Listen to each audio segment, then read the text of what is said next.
Welcome everyone, I'm Samantha Gavel, the New South Wales Privacy Commissioner. Before we begin, I would like to acknowledge the Gadigal people of the Eora Nation, the traditional custodians of this land from where we're presenting today, and pay my respects to elders past, present and emerging. I also extend my respects to the traditional custodians of the lands from which our virtual guests join us today. This week, we celebrate Privacy Awareness Week.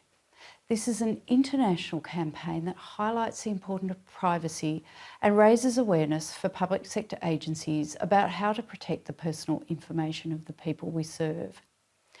This year's theme for Privacy Awareness Week is Back to Basics, Privacy Foundations in New South Wales.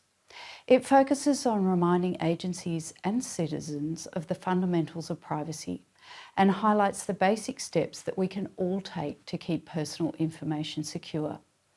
This is an important theme at a time when rapid developments in digital technology highlight the need to ensure a strong, robust privacy foundation to support the increased use of digital technology to deliver government services. For agencies, it's imperative that they create, develop and maintain trust in their digital service delivery. The basics of protecting privacy rely on implementing robust privacy protections to ensure that digital systems and services are safe.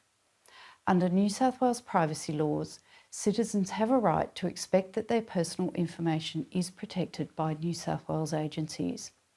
And as citizens, all of us can play a role in the protection of our own personal information by being careful about our online activity, ensuring our digital accounts are protected by strong and unique passwords and privacy settings, and thinking carefully before clicking on links in text messages, emails and on social media. Legislative amendments to New South Wales privacy legislation came in late last year, and they will strengthen privacy legislation in New South Wales by establishing the mandatory notification of data breach scheme. The scheme will come into effect on 28th of November this year. The scheme will require public sector agencies bound by the Privacy Act to notify the IPC and affected individuals of data breaches involving personal or health information likely to result in serious harm. The proactive reporting of data breaches is a foundation of privacy protection and will increase citizen trust in government agency handling of personal information and data breach incidents. Data breaches can also have serious consequences for government agencies. A breach may impact an agency's reputation, finances, interests or operations. Mandatory notification schemes enable individuals to take action to protect themselves in the event of breaches. They also encourage agencies to improve their ability to prevent, manage and mitigate data breaches and promote greater trust in government's handling of personal information. Mandatory notification schemes are considered best practice, and many models have been introduced in other jurisdictions, including in the Commonwealth, New Zealand, the European Union and Canada. The New South Wales scheme will aim to improve agency data management, reduce underreporting and reduce the occurrence of data breaches that cause serious harm. Agencies will have until 28th of November to prepare and ensure they're compliant before the scheme commences. To support agencies, the IPC has published a new dedicated scheme page on the IPC website. This page will be agencies' first port of call and contains information on what agencies should do to prepare for the scheme and links to new resources published by the IPC.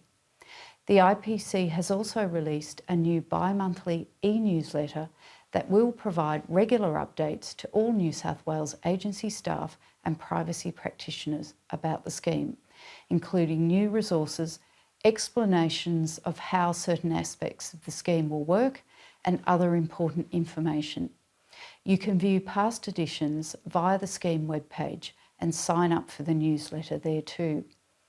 The IPC will also be developing new animations and e-learning modules for agencies to assist with training on the changes. These will be released later this year.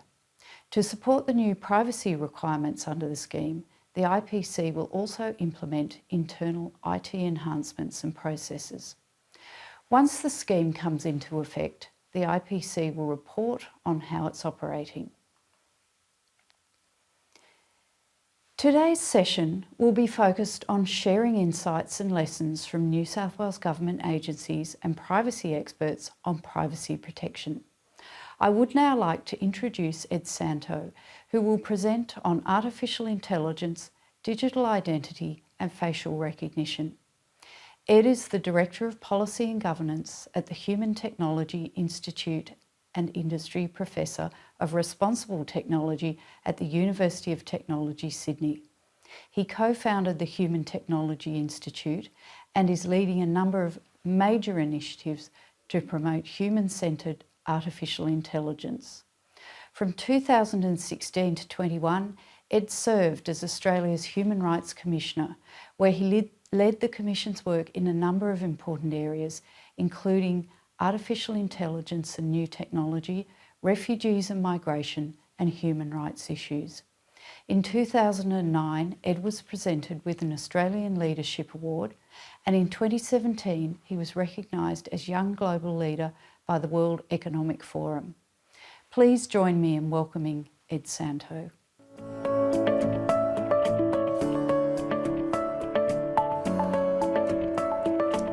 Thank you very much for that warm introduction, Sam. It's sometimes said that we're living in revolutionary times. This particular revolution that we're living through is known as the Fourth Industrial Revolution. And perhaps we can learn a little bit for how to navigate these choppy waters that we're sailing through by looking at some of the previous revolutions. One of the previous industrial revolutions brought into existence a group that came to be known as the Luddites. These days when we talk about Luddites, we really mean people who are fearful of new technology, people who are so unsophisticated that they would rather smash up the machines than live in the modern world. But the true history of the Luddites is actually much more interesting. So that group of people from England, from the industrial areas of England during the Industrial Revolution, were primarily involved in the textile industry. They were making clothes. And as machines, new spinning wheels were being introduced into factories and they were moving from their homes where they'd been making clothes into the factories, what they actually said was not, we're scared of new machines, we want all the machines to be broken up. They said something different. What they said is, we know that this change is happening. We know that we can't force back the tide of change, but we want help with the transition. We want to understand this new technology. We want to be supported in using this technology safely and more effectively. And I feel that that is a sentiment that probably most of us share, because as new technology like artificial intelligence is literally changing the world around us, we too want some support. We want to be assured that our privacy and other human rights will be upheld. And we also want support so that we can better understand how this new technology can be used safely. So I'm going to do my best to nudge us in the right direction. So when we look at the way in which artificial intelligence is changing our world, perhaps one of the most powerful ways that it's doing that is in respect of biometric technology like facial recognition. But before we even try and understand facial recognition, we need to understand what is the underlying science behind it. And of all of the different technologies and techniques that make up AI, perhaps the most important is machine learning. I'm going to assume that most people will have come across this term, and probably many of you will be familiar with what it means. But some of you may not be, so I'm just going to quickly outline the basics behind it. So machine learning is really the engine that is driving AI and biometric tech like facial recognition. And at its heart, it's actually quite a simple idea. It is using machines to identify patterns in data sets, usually very big data sets. So to choose a relatively simple example, if you wanted to get your machine to be able to identify the fruit in your fruit bowl, you have to confront the reality that your machine starts as knowing nothing. So you have to first train it. That's where the learning part of machine learning comes from. And you train it by exposing it to as many pictures as possible of the different fruit. So you will find as many photos as possible of oranges, of pineapples, of apples, and so on. And if there's anything that approaches magic when it comes to machine learning, it is that over time, your machine will learn the patterns, the correlations between particular fruits. So for example, it will learn that pineapples tend to have those distinctive spikes, that apples tend to be red or green and have that shape that we all recognize as apples. And so if your system is working effectively, you'll be able to show it a new photo of a fruit that it hasn't seen before, and it should be able to identify whether it is an apple, a pineapple, or whatever. That is how machine learning systems work, and really that is at the heart of how facial recognition and other biometric technology works. So as we all know, this technology is increasingly all around us. We see it at the airport, we use it on our phones to unlock our phones, and increasingly it's being used through surveillance techniques as well by police and others. Before I get too deep into the weeds of how the technology works, what its strengths and limitations are, I should start with something really basic, and that is that the technology behind facial recognition is still fairly experimental. So yes, there's huge strides being made in the technology to make it more accurate, particularly what's known as one-to-one, what you might have on your smartphone to unlock your smartphone, but it still makes really basic fundamental errors. And perhaps the best example of how basic those errors can be is what's become known as the Chihuahua blueberry muffin problem. So companies like Google have spent millions of dollars trying to address this problem. And that is that for anyone who can see, we know that blueberry muffins and Chihuahuas are only very superficially similar. No human that I've ever come across would ever make the truly tragic and terrifying mistake of thinking that their Chihuahua was actually a blueberry muffin. But we also know that some of the leading facial recognition applications still struggle to be able to distinguish between blueberry muffins and Chihuahuas. And the reason for that is that they lack the kind of common sense that we humans take for granted. We know through context that if there's a whole bunch of things on a plate that could be either a blueberry muffin or Chihuahua, we know that chances are it's the muffin. And we also know that the technology behind AI really doesn't have that same form of common sense built in. So it is prone to error. Having said all of that, we are making really positive strides in being able to use certain types of facial recognition in ways that are much, much more reliable than they were even 2-3 years ago. And perhaps one of the most exciting areas for development, both here in New South Wales and federally, is in respect of digital identity. And before I get into that, I should really try and explain what is the problem that these new initiatives for digital identity are trying to solve. So we know that if we are applying for a home loan or a new mobile phone account or dealing with various different government agencies, we often have to prove who we are. And the typical way of doing that is by providing 100 points of identification. And that could be your passport, your driver's license, Medicare card, a range of other forms of ID. And those identification documents are then collected and stored. So a copy of those are stored by the various different companies and government agencies that we deal with. We also know that this gives rise to a range of risks. We've seen over the course of the last year a number of companies as well as some government agencies be hacked because the storage of that personal information, that 100 points of ID, creates a honeypot for cyber criminals to then try and exploit.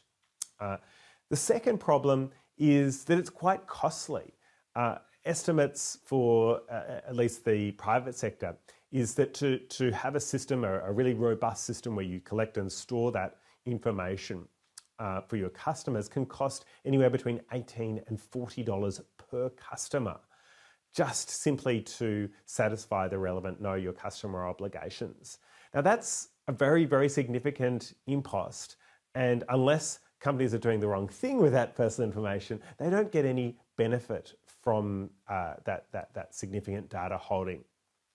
And then the third problem is really a problem that we as citizens or consumers face, which is that it's a pain. It costs us time in gathering together all of that information, bringing it to the attention of the company or the government agency that we're dealing with, and we don't really benefit from any of that. And so the prospect that there would be a mechanism for using digital identity to address all of that is rightly very appealing. And to be really clear, we've been using biometric data for many, many years. So while we've been using keys and passwords for millennia, fingerprint technology, of course, has existed since the era of Sir Arthur Conan Doyle.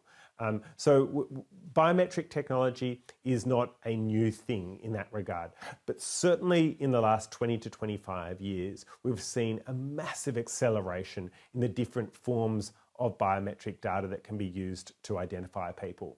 So facial recognition is a really good example, and I was just mentioning that a moment ago. But we also know that there's a range of other forms of biometric data as well. So voice print technology is quite well known. In fact, the various different categories of biometric identification data that exist are probably limited only by our imagination. I remember when I was working at the Law Reform Commission, I discovered that people's body odour is unique. And so even your body odour can be used as a form of biometric identifier. So while this is incredibly alluring, we should also be really clear that it can go badly wrong. In March of this year, the Federal Services Australia Department introduced voice print biometric technology as a way of identifying individuals that were seeking to engage with Services Australia. Unfortunately, that system had some really significant flaws, which meant that it was very subject to people hacking the system by having fake AI-generated voices that were used to pretend to be someone else, as well as a range of other problems. So while I am a big supporter of the idea that we would use biometric technology to identify people digitally, I want to be really clear in what I mean by that. We should only use it if we are very confident that we're going to do it well.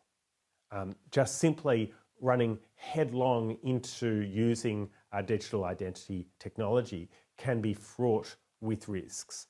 And while I'm confident that Services Australia will be able to turn the corner and introduce much more effective controls in respect of its systems for digital identification, we do need to learn the lessons from when things like that go wrong. So here in New South Wales, the government has an identity strategy where it is rolling out in a very considered and cautious way digital identity through Service New South Wales as a way of interacting with or engaging with the New South Wales government, accessing services, those really positive engagements or interactions with the government. And I think this connects to some really important reform that is happening federally. So the MyGov user audit, which was a major review of the federal system for accessing services, which I participated in among others, it recommended that a national approach be taken to digital identity. So perhaps to wrap that all in a bit of a bow, I think what we know is that digital identification is coming.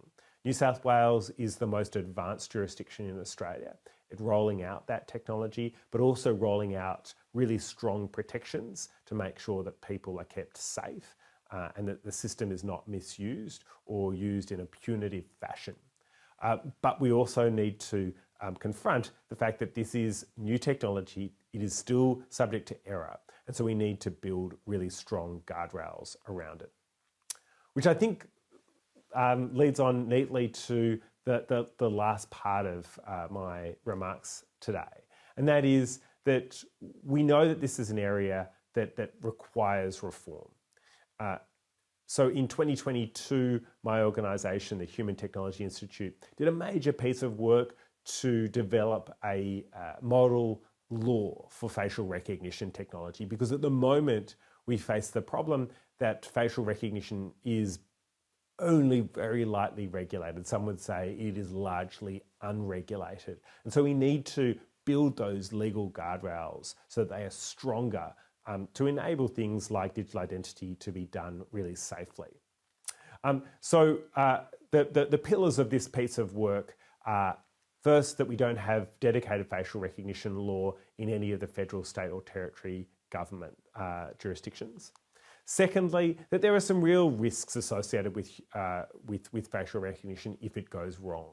So if you misidentify someone in an important setting, like trying to access a government service, that could deny someone accessing a service that they really need. We also have seen that errors can cluster around particular demographic groups. So we've seen over the last few years that errors are more likely to occur for people who have dark skin, for women, and for people with physical disability, as well as very young people and older people as well. So we need to make sure that discrimination doesn't arise from the use of this technology. And perhaps most obviously, there are risks in respect of people's privacy, that if your biometric data becomes subject to a cybersecurity breach, the risks are so severe. Because of course, while you can change your passport number or your driver's license, you literally cannot change your biometric information. That would be like trying to change your face. We've seen something of a regulatory market failure in Australia when it comes to facial recognition. So the very fact that there is so little dedicated law in respect of facial recognition has meant that some of the larger companies that take their regulatory obligations seriously, they're not perfect by any means, but they definitely take their regulatory obligations seriously, have pulled back from offering facial recognition services. And so the companies that have entered that space and have gobbled up big portions of market share have generally been companies that have taken their legal obligations less seriously and have been much more willing to engage in practices that violate people's privacy and other basic human rights. We've seen how there are particular risks that relate to cybersecurity when it comes to facial recognition. So in the United States, the Department of Homeland Security had a major hack of one of its facial recognition systems that's used at the border with Mexico a couple of years ago. And that was, I think, a real wake-up call to make sure that as we move forward with these systems, we must do it in a really safe way. And so the final point that I would make is that any reform in this space needs to be, I think, really well targeted towards grabbing those opportunities, but just as importantly, identifying, understanding, and addressing the risks. And so perhaps the last point that I would make before I wrap up is that this is connected not just to what's happening here in New South Wales, but also a broader federal process of privacy law reform. So earlier in 2023, the Federal Attorney General's Department released its report on privacy law review. And that was, I think, a really important watershed moment. But it was a milestone, not a destination. So the federal government is considering that report and will, in due course, announce what it plans to do by way of reform. and it is consulting in the meantime on what its final position should be. We know that privacy reform is likely to be incremental. That has been the case ever since those major reforms were introduced both here in New South Wales and nationally in respect of privacy. Since those major reforms, we've taken steps towards modernising our law, and I anticipate that will continue. We've seen very, very strong support from civil society that privacy reform is necessary, that we need to modernise our laws to make sure that people's personal information is protected, particularly when you think about the rise of digital identification, other technology that relies very heavily on our personal data. And so people see that as a very important bulwark that will ensure that that innovation occurs in ways that really keep people safe. And that finally, there has been some opposition to privacy reform, as there always has been in Australia. Most of the opposition to date has been from big media organisations and small businesses, which to this point, at least at the federal level, have enjoyed exemptions from privacy law. So I think it's really important that as we move forward in this space, that government and civil society industry all engage those sectors very closely to make sure that they can understand how they can enhance their protection of people's personal information, their basic privacy rights can be better upheld, while still going about their important work. We know that media organisations, that they have a very important role in our democracy by the journalism that they provide, and we also know that small businesses are the backbone of our economy. So I'm sympathetic to their genuine position here, which is that privacy reform should be done in a way that is responsive to their needs. But we also know that pretty much every other liberal democracy in the world is able to set the right balance between ensuring that those needs are met while also making sure that Australians' privacy rights are upheld. And perhaps that's the note on which I will leave, that we can, in this revolutionary period, do two things. We can genuinely move forward by grasping some of the opportunities that new technology like digital identity provide, while at the same time ensuring that our privacy laws are better enforced and applied, and also modernised to make sure that we have strong guardrails that keep Australians safe. And with that, I'm going to hand back to Sam.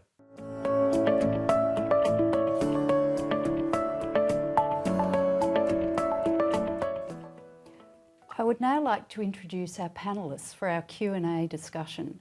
Joining Ed and I today for the panel discussion is Ian Opperman, Chief Data Scientist at the Department of Customer Service Analytics Centre, and Lenka Bradovkova, Executive Director at Identity.New South Wales. Ian has over 20 years' experience in the ICT sector and has led organisations with more than 300 people delivering products and outcomes that have impacted hundreds of millions of people globally.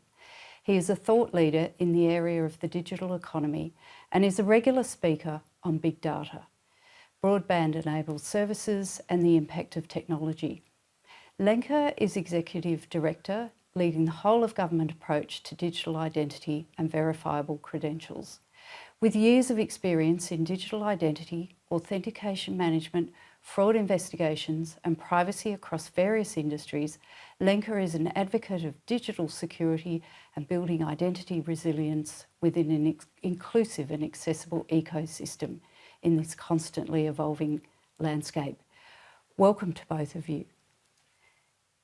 It's Privacy Awareness Week, and privacy issues are very much front of mind for government and the public due to increased digital service delivery and use of data, significant cyber breaches, and an acceleration in the development of AI technology.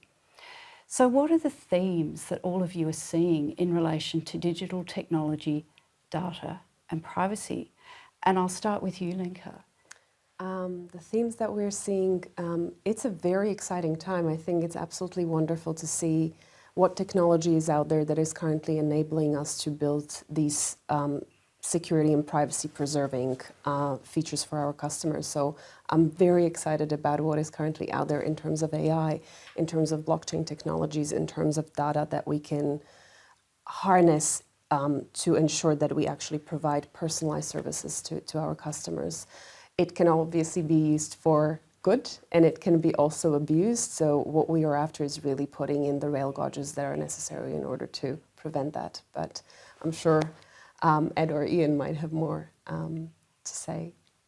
I agree with all of that. I mean, I think the thing that is happening over the last few months is this sense that AI, which for a lot of people has been this abstract thing happening around us that they haven't necessarily needed to pay a lot of attention to, has moved from the laboratory front and centre into the real world. So we've seen with the rise of generative AI, things like ChatGPT, people are able to play with it, see what it looks like, what it might, how it might change their work and their lives more broadly.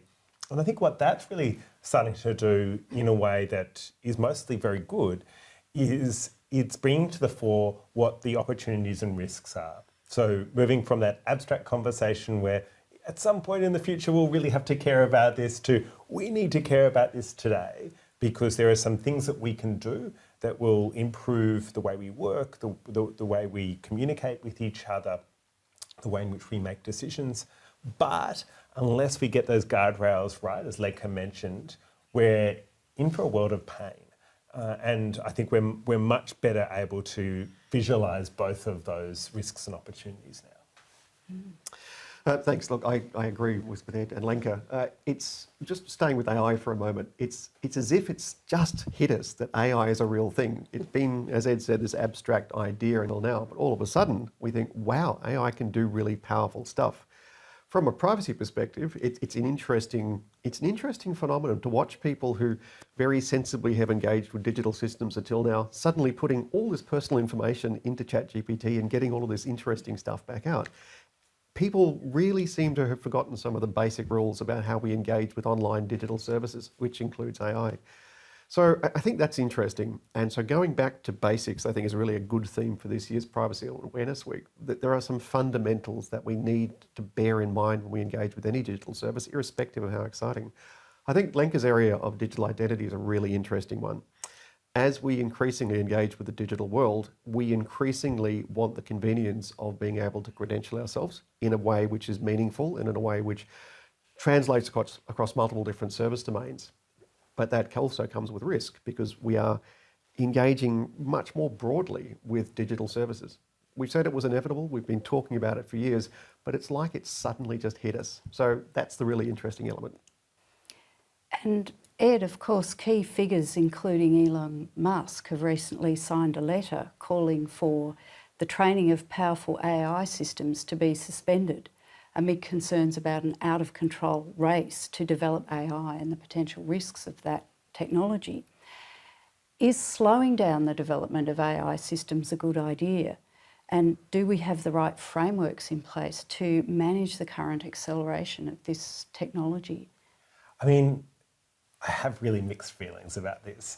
On the one hand, those calls from people like Elon Musk to slow down feel a little bit like King Canute trying to persuade the tide not to come in.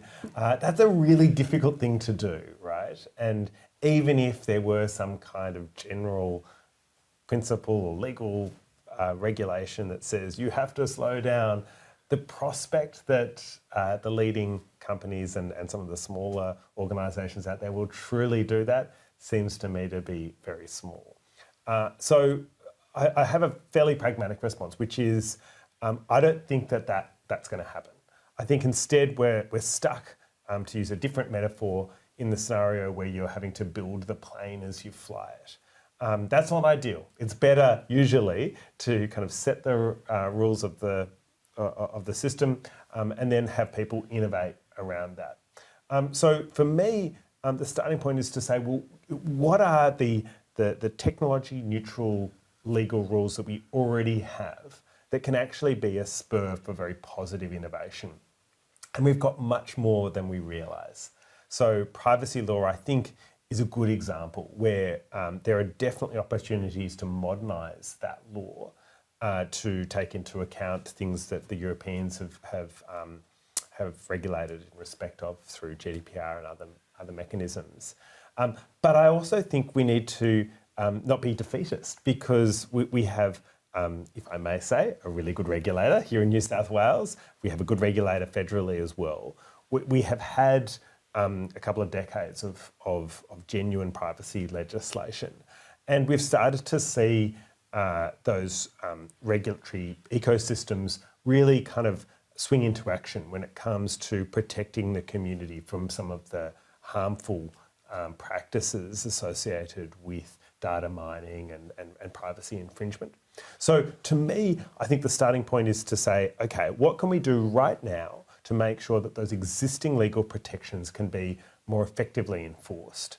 And then in parallel, absolutely, we should be having a deeper conversation about where are the gaps in our legal rules. How can we make sure that we don't go back to, I think, a very discredited idea, which is that, you know, all technological innovation is inherently good.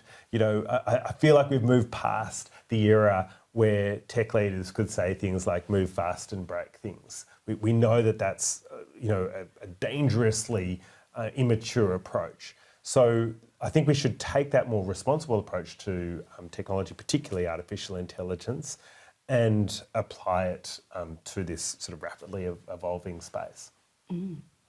I certainly agree with that. And Lenka, what sort of issues has the community been raising during the consultation that the Department of Customer Service did on digital identity? I think it's interesting to point out that it's not only issues, it's actually expectations. As government, we have the necessity to be a steward of the data that we already have, and we have the necessity to provide our customers with services that are actually privacy preserving and are fit for the digital age.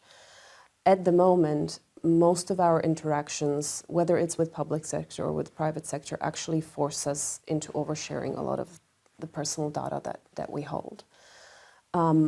And we could be utilizing that technology to actually further foster and actually embed privacy protections into those products that we're building. And that's, I think, what the community is calling out for.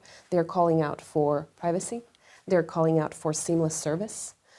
They're calling out for truly telling us something once and not having to repeat themselves. They're probably calling out for protections and legislative and regulatory changes that will protect their data from being lost, and if it's lost, then to have redress mechanisms. I think those are expectations that are that need to be met by the government and that we are working towards.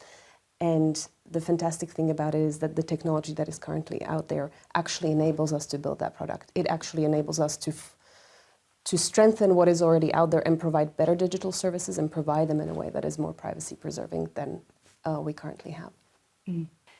And Ian, in terms of the work that you're doing, the Australian Computer Society has just released its 5th data report on frameworks and controls for data sharing. And you've had significant involvement, of course, in that report over a number, well, all 5 reports. What are the implications of this 5th and final report for data sharing in government and the protection of privacy? Thank you, Samantha. A great plug for the Australian Computer Society there. I've been in this role for almost 8 years now and started asking people the question around data sharing within government, and essentially identified there were 3 main reasons why people were hesitant to share data. They were unwilling, they were unable, or they were not allowed. Now, the world has changed a lot since then. But that middle piece, I mean, certainly there's greater willingness because we see the value of sharing data. Certainly there's been clarification about under what circumstances we can share data. But that middle piece, the unable part, really speaks to the frameworks or the recipes for data sharing and data sharing in an appropriate way. When I first started to explore this space, there were so many reasons why people would give that they were concerned about sharing data. Principally, it's about privacy. That's the stated objective. or objection, but very often it's concerns about unintended consequences. It's concerns about your governance. It's concerns about what happens to the data products that are created. So pulling on those threads over the course of the years and working quite closely with the world of standards, international standards, ISO, IEC, JTC1, we thought we needed ways to describe what the appropriate controls are that we need to put in place in order to share data appropriately, and how to describe those controls, and what happens if you start to move out of that level of control. What do you need to do with the data? What do you need to do with the data products you create? And really, the world of data sharing, at least within government, has been closed data. So you go into a controlled environment and you sign your life away and you access a data product, or you access data and then you don't tell anyone what you see, or it's data that we release as open data. I simplify to make a point between the closed and the open. What we've tried to do is identify shades of grey between open and closed, shades of grey with different layers of control depending on the sensitivity of the data or the data products, depending on the level of personal information in the data, and the guidance, recommendations, restrictions that you put around a data product that you create. Try to describe that in a way which is simple enough for people to understand, simple enough for people to say, well, my data is sensitive and personal, therefore I need to use this particular type of control. But with this last version also to give worked examples. So we gave quite a few worked examples in this last version, including the building of New South Wales defibrillator register. So defibrillators that are out in the public, describing the data products that we can create and the different uses of those, and giving real worked examples. We tried to really create the Women's Weekly Cookbook of data sharing and use, acknowledging that context matters, acknowledging that every data set is unique, acknowledging that data sets can be used in many, many different ways, but with all of those acknowledgements, helping people find the right sort of level of control, the right recipe for sharing data. And hopefully we've done that, which is why I'm hoping it's the last one. And Ed, how important is maintaining trust with the public in the development of technological solutions and services for government? And what role does privacy play in that? I mean, it's everything. Trust. I mean, we've had enough bad experiences. It was about 5 years ago when the federal government introduced My Health Record. Personally, I think that was a really good way of helping to increase the way in which doctors and other medical professionals shared people's health information. But it was done without sufficient privacy and other protections. And so there were literally a couple of million Australians who were open to being persuaded to use that system, who felt like they couldn't trust it. And so we've got to learn something from that. So two key lessons for me. The first is that trust is something that you earn. You can't just demand it. So yes, you can try and market your way towards a very superficial level of trust, but that's all you're going to get. It's marketing, it's advertising. And when people inevitably realise that the marketing kind of language doesn't match the reality, then you have this extraordinary drop-off of trust. So to me, that sort of superficial building of trust doesn't work very well. The second approach is to earn trust. And the way you do that, I think, is by saying really clearly why you're wanting to use people's, in this case, personal information.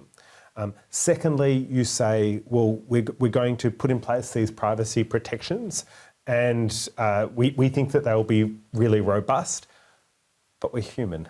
And that leads me to my third point, which is assume the system will not be perfect, because most human systems are imperfect. And so if you assume that a system is imperfect, you will then build really strong accountability frameworks that help people pick up the pieces if something does go wrong, if their privacy has been breached. If you can do those three things, then I think you can really build community trust in a very positive way. And if there were one other thing, it's to give a plug to what Lenka was talking about before, it's listen to the community. I think there's always this assumption sometimes that the community actually only wants one thing. They either want really good services or they want their personal information to be protected. I think what Lenka really made very clear was that people are demanding both, and technologically that's achievable. And so as government, it's very important to listen and respond to that demand. Yeah, no, I'd certainly agree with that. And Lenka, what are some of the ways that you and your team are mitigating privacy risks in the work that you're doing in digital identity? Many, but I'll piggyback off of what Ed said. We have designated team called the Trust Assurance Team that have privacy experts. They have cybersecurity experts. They have fraud experts. And what we're trying to do is really define and build this ecosystem in a way that not only looks at a specific part or a specific feature, but looks at it holistically and actually identifies if there are no gaps. Now, that is all true and well. To what Ed said, we are not perfect, so it takes a village to raise a child, and this is a child that we're building. We're building it from scratch. It is something that is innovative and is new, and we do not know necessarily the risks that are coming with it, and therefore we are also consulting. We're consulting through advisory groups. We're consulting with the AI review group to actually gain expertise and to get advice from various people, not only in the community, but also experts across different industries to tell us what is it that we can anticipate that could possibly go wrong so that we can build in the features. But also noting to what has been already said, we will fail. Murphy's Law is, if it can fail, it will. We need to be prepared for it. So there's also a counterpart to it where we have an ID support team to essentially support victims of identity theft and support victims that have fallen through the cracks to make sure that if that happens, we are prepared for it. We will do everything possible to prevent rather than cure, but we have to also have the cure. And both of those are very important. Correct. Yeah. So Ian, New South Wales has been ahead of other jurisdictions in introducing the AI strategy and AI ethics policy and assurance framework. How do these initiatives assist government agencies to manage the challenges of new and emerging technology? Thanks for the question. It builds off what Ed and Lenka were saying. When we started down the pathway of developing the New South Wales AI strategy, it started to look a lot like just another ethics framework. And at the time, I think there were 500 ethics principle frameworks that we can identify around the world, and we thought, surely we don't need another one in New South Wales. What we need is something that really connects the principles of the AI strategy and policy to what do you do when you're sitting in front of a data set? What do you do when you're sitting in front of an algorithm? And part of it gets back to this point of demonstrating trustworthiness. And so being able to demonstrate that we understand not only what it is we're trying to do with the AI, what the outcome is, what the real world impact is, and the implications of the amplification that AI brings or use of data. So any little wrinkles in the system get amplified.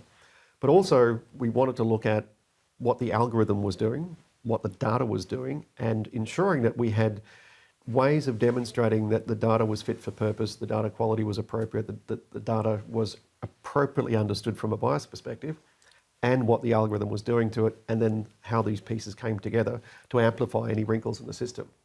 So with that in mind, we tried to do something really quite different. We accepted a set of principles which line up with the New South Wales Public Service values and what we're trying to do as government. But we really did try and dig our way into what are the outcome issues, what are the principles, what are the issues related to what the algorithm's doing, what the data's doing, how can we improve data quality, how can we understand data quality, how can we understand what the algorithm's doing. And to do that in a generic way for all sorts of AI is actually extremely difficult. In fact, many people told me it wasn't possible. So what we did, working with our AI review committee and with lots of folks inside New South Wales government, was just iterate and iterate and iterate until we found a way to help position what the project was doing, what it was looking to achieve, in a risk framework that described the things that you could do to mitigate the sorts of risks that were identified and to bring it back within an acceptable tolerance, as well as talking about what happens when things go wrong. So when things go wrong, what is it you're going to do? And also taking the principle that we thought very differently about operational AI systems versus non-operational systems. Non-operational generates an insight, a report. Operational, it's an alert, alarm, a decision or an action, something that happens in the real world. We also took a very different perspective around the relative harms that could be impacted or could arise, and the degree with which you needed to really understand how the algorithm was performing, and also the amount of external scrutiny that needs to be given to that algorithm. So we iterated during the course of 2021. We looked at lots of different activities in New South Wales. We also worked with the Australian Computer Society to try different scenarios. And I think it was version 77 we finally sent to Cabinet for endorsement because we were looking at those edge cases. And what we've said is that it's not perfect. Human systems are not perfect. And we'll keep working on it as more and more AI capability comes to the market and we start to see things differently. So it's been an interesting experiment, but it's something we never arrive at the end of because technology just keeps moving. I think that's an important point. We can't just set and forget. Indeed, absolutely. Yep.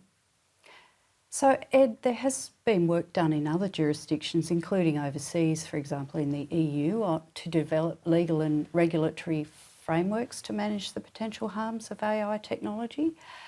Are there ways we can take those lessons into an Australian context and improve on what's gone before? Yeah, for sure. You could perhaps divide the world up roughly into three groups in how they've responded in law and regulation to the rise of AI. Group one is they've put their head in the sand. They've ignored it. They've just hoped that either the AI will be a fad and it will go away, or that all of the existing protections will just hold. I admire that in some ways, but I think we're kind of at a point where we can definitively say this is not just a fad. Winter, at least an AI winter, is not around the corner. And so there are limits to that approach, to put it politely. Option two is a really interesting one. Option two is perhaps best exemplified by the European Union. And what they've done is that they've said, we're going to regulate artificial intelligence as technology. So we're going to regulate it. It will be the regulatory object. And that is really unusual. We don't generally do that. The examples that you can bring to mind are actually quite unusual and sui generis. So nuclear technology has always been regulated as a technology. We've regulated some technology in medicine and so on as well, but it's often for very, very specific reasons. Whereas what Europe is saying, we are going to have one law to rule them all. We're going to have one law that will apply to your smart washing machine. It will also apply to how banks make home loan decisions.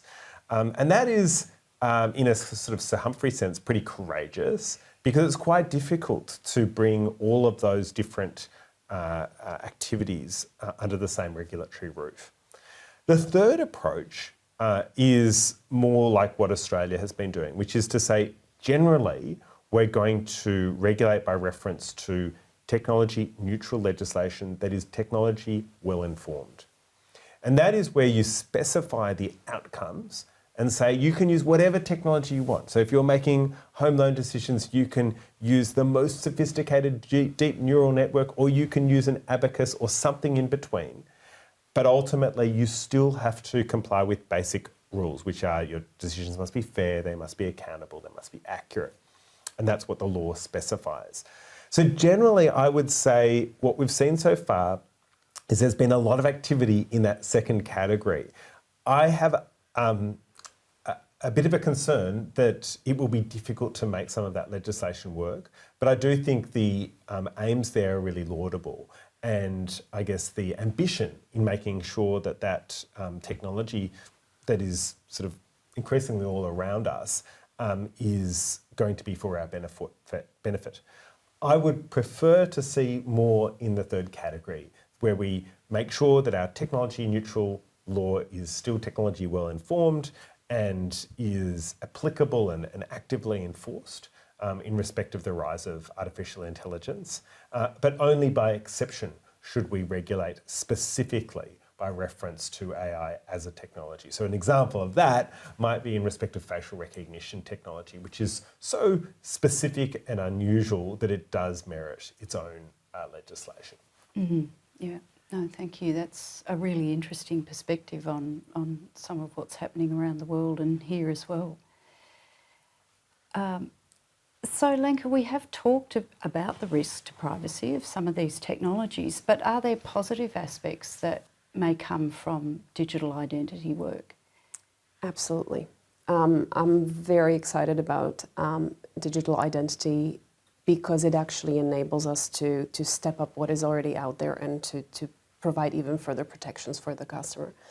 To give an example, we are currently living in a world where in order to fill out a rental application or in order to access your bank account, we're providing excessive amounts of information about ourselves, and we are relying on the businesses to keep that information safe. And then information gets lost and misused. We've seen it throughout the last year on several occasions.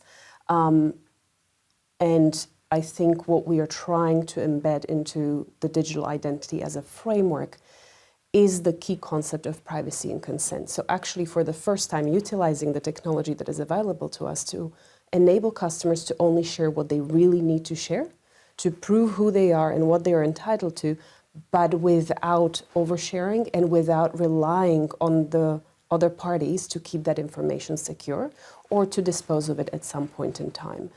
I think it is difference between light and day, and because privacy is such a core component of it, is the number one principle. There's 5 principles that we're trying to embed into that digital identity and credentialing framework. And the number one principle is around privacy and consent. So allowing people to actually hold their own data, share it when they consent to sharing it, and be able to retract that consent if they no longer wish to have a delegation. Mm. Yes, it's interesting. Technology poses those risks to our privacy, but it can also assist us with mitigating those risks. So Ian, what are the current developments in data sharing that will help us to gain the benefits of data sharing and analytics while protecting privacy? Thank you. That's probably my favourite question, which tells you something about my personality. Lenka's got a really good point about identity and the way to think about identity differently to the way we've been thinking about it in the past. By extension, I think that applies to all data sets, whether they're data about identity or something else. I think we're finally starting to get a sense of what it is that we mean by data, the risks that we create when we create centralised data assets, and then what we actually want to achieve is not quite being delivered by creation of those centralised data sets. So a couple of really exciting things that are happening. This idea of turning the model inside out and allowing people to ask questions of your data as opposed to finding yourself in a centralised data set. That's a really important change. Virtualization, data fabrics, really, really exciting new idea where the data stays put, you send your query to the data itself, and then you bring back different components of those queries.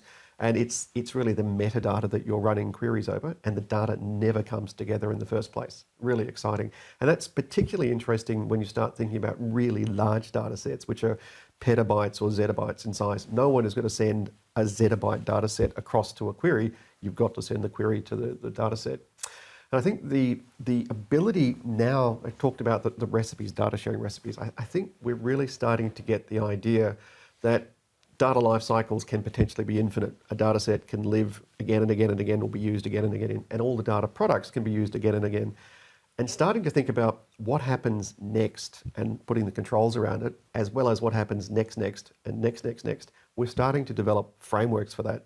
And really excitingly, there's a standard which is out for consultation right at the moment. It's got a few more months to go on data sharing and use, which starts to speak to some of those issues about what do we need to understand about the data before we use it, as we use it, after we use it. And that's starting to give the basic principles of, if we think of data as an analogy to electricity, it's starting to help us think that this is 240 volt data, this is what you can do with it. This is 24,000 volt data, you need to be an expert before you use it. This is 240,000 volt data, don't go there unless you really, really know what you're doing. And those basic frameworks, I think, are starting to help us think differently about how we appropriately use data. And as data becomes as ubiquitous as electricity, it's everywhere, increasingly we'll have that understanding of what we need to do. We'll do the data equivalent of not putting our fork in the toaster, not putting our tongue in the light socket.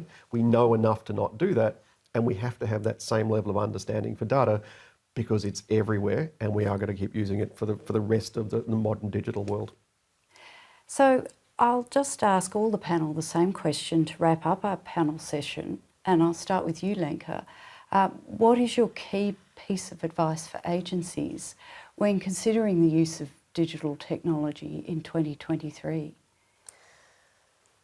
Key advice, consult, find out what your customer wants and actually bring that to life. I think we have a unique opportunity to be the stewards or the guardians of something and enabling that digital transformation. So for most of the governments and most of the agencies, it's about making sure that we build it in a sustainable and privacy-preserving way. Ed? Digital technology is moving really rapidly. We know that. It feels like there's this sort of sense of pressure that's building on all of us to join that race.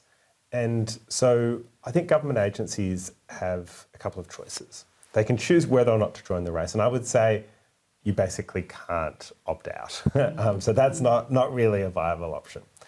I think the more interesting question is, how do you participate in the race? We all know the old story of the hare and the tortoise.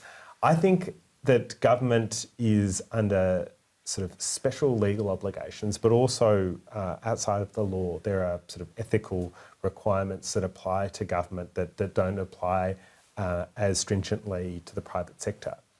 And that really is to make sure that when you use technology, you use it well, you use it safely, accountably, fairly, so that the community is protected. So I would be saying to government agencies, be the tortoise in that race of the hare and the tortoise. So innovate, use technology enthusiastically, but do it in a way where you don't necessarily feel you need to be the front runner, but that you'll do it in a very methodical, systematic way that will be consistent with the values of the public service. Thank you. And Ian? And building on that point, the catchphrase we've been using for some time in New South Wales is deliberate but cautious. It's inevitable we're going to use data, it's inevitable we're going to use digital technologies, but deliberately and cautiously moving forward is how I think we should run the race, and it's going to be a very long race. And so rather than move fast and break things. So I think ultimately it's outcomes that matter. It's how government impacts people's lives that really matters. So that point about demonstrating trustworthiness, consulting, and being very clear about what we're not going to do, but also what we're going to do when things go wrong. I think ultimately demonstrating trustworthiness and thinking about the consequences, short-term, medium-term, long-term, is really how we have to approach this. Thank you. And there are a few themes today, I think, being cautious, but also engaging with technology at the same time, consulting the public, and making sure we do it in a way that will minimise harm, thinking about when it goes wrong, how we manage that, and making sure that the public is effectively protected. So thank you to our panel, and thank you everyone for watching our Privacy Awareness Week webinar.